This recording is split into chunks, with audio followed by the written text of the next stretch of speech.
चीकू और पीकू सुबह घूमने के लिए अपनी बाइक से निकल पड़े।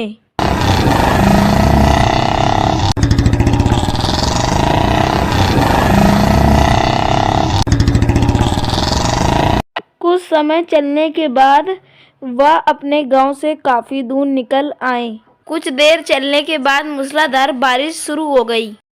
फिर आगे बढ़ने के बाद उन लोगों ने देखा कि पुल में एक साधु जी गिरे पड़े हुए थे।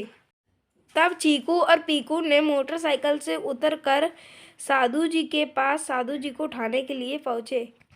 फिर चीकू ने साधु जी से पूछा, अरे स्वामी जी, आप कैसे गिर गए हैं? तब साधु जी बोले, अरे बेटा, बरसात होने के कारण मेरा पैर फिसल गया है और मैं गिर गया हूँ। आप दोनों मुझे उठने में मदद करिए। तब चीकू और पीकू ने साधु जी को उठा दिया। तब साधु जी बोले, अरे बेटा, तुम दोनों ने मुझे उठाने में मदद की है, इसलिए तुमको मैं यह घड़ी उपहार के रूप में देता हूँ। यह घड़ी आपको बुरे संकट में हमेशा बचाएगी। फिर साधु जी ने चीकू और पीकू को घड़ी दे दी। फिर चीकू और पीकू अपनी बाइक लेके अपने रास्ते आगे बढ़ गए। फिर कुछ देर चलने के बाद चीकू और पीकू को रास्ते में एक हवेली मिली, जिसमें रोने की आवाज़ आ रही थी। फिर यह आवाज़ सुनकर चीकू ने अपनी बाइक हवेली के पास रोक दी। फिर चीकू ने पीकू से बोला, अरे भाई चीकू, देखो हवेली के अंदर से किसी की रोने की आवाज़ आ रही है, चलो हवेली के अंदर चलकर देखते हैं। फिर चीकू और पीकू हवेली के अंदर चले जाते हैं।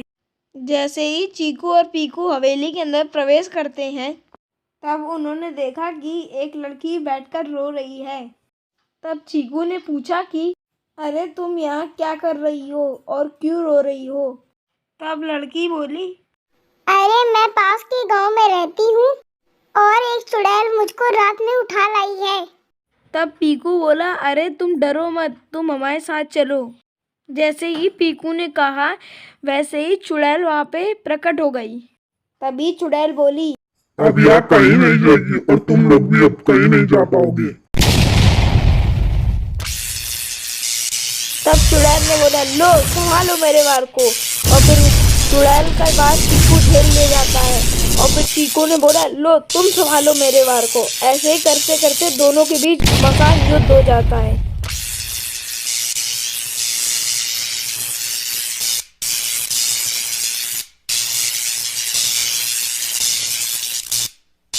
तब चीकू ने बाबा जी का दिया अस्त्र चुड़ैल पर छोड़ देता है। जैसे ही चीकू वो अस्त्र चुड़ैल पर छोड़ता है, वैसे ही बहुत बड़ा धमाका होता है और जिसमें चुड़ैल जलने लगती है।